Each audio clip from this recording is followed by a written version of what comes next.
আপোনালোকক যিখিনি কথা পাতিলোঁ যে কেছৰ কনভিকশ্যন যাতে বাঢ়ে, আমি যাতে ভাল কৰি ইনভেষ্টিগেট কৰিব পাৰোঁ, পুলিচৰ যিমানবিলাক জনমুখী কাম চাৰ্টিফিকেট ভেৰিফিকেশ্যন এইবিলাক যাতে তৎপৰ কৰি দিব পাৰে, পুলিচৰ নিযুক্তি যাতে নিয়মীয়াকৈ হয়, এই গোটেই কথাবোৰে আলোচনা কৰা হৈছে।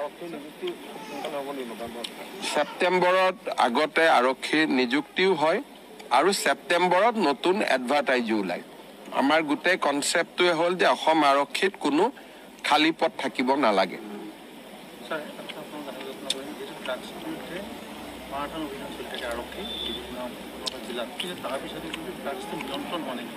ড্ৰাগছ নিয়ন্ত্ৰণ হ'বই নোৱাৰে, কাৰণ ই এটা বহুত ডাঙৰ চক্ৰ।